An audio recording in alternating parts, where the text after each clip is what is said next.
All right, so we're in our last section regarding confidence intervals, our last new confidence interval type. And we're going to be working with confidence intervals for population standard deviation, sigma.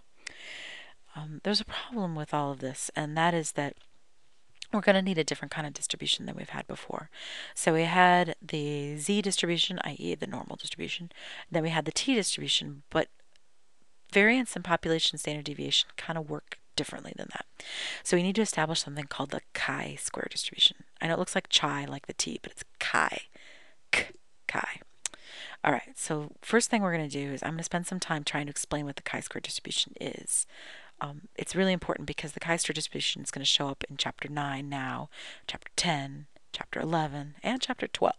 So if it's going to show up that often, we better know what it looks like.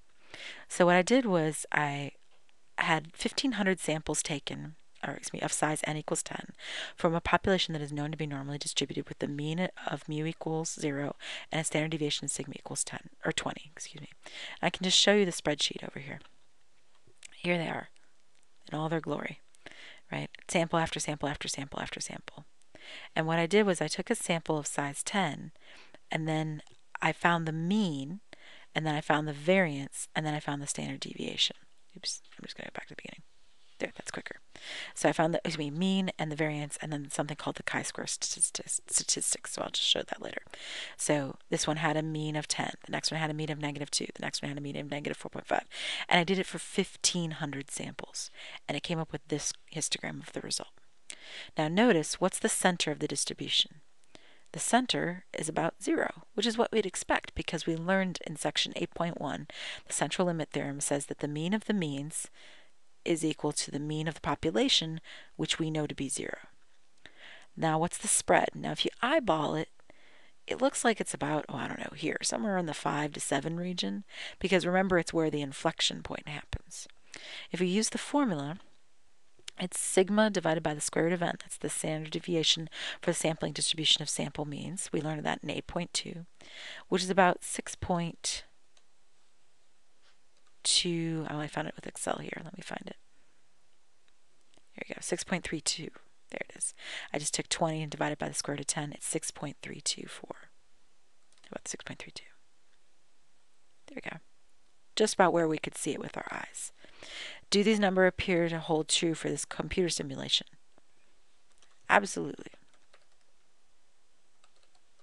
The center of the histogram appears to be about 0. The inflection points, i.e. where the standard deviation falls, appear to be at around 6. Good. Done with that. Oops. All right. So now I just wanted you to take a look at one of the samples I did. Matter of fact, I can prove it to you. It was the first sample. It was from right here. There it is. All right, so the mean for that particular sample was 10.79. The variance was 377.7. So then they say, what is the population variance? Oh, I'm sorry. This is the answer for this portion right here. So keeping back to what we were doing, what was the population variance?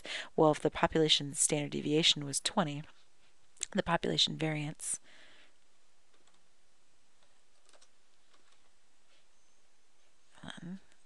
would be squared, right? Which would be 20 squared, which is 400. I think I did that right. You can always double check in here. Type equals 20 squared. Don't forget the caret 2. See? 400. Okay, what would be the degrees of freedom for a sample of this size? Well, since it's 10, degrees of freedom is n minus 1, which is 10 minus 1, which is 9. Okay. Okay, then compute the chi-square statistic. Well, I already did it. It's in Excel. It's right here. Right there. N minus 1, which is 9, times that variance, which in me is G13, 377, divided by 20 squared. And it tells you it's 8.948.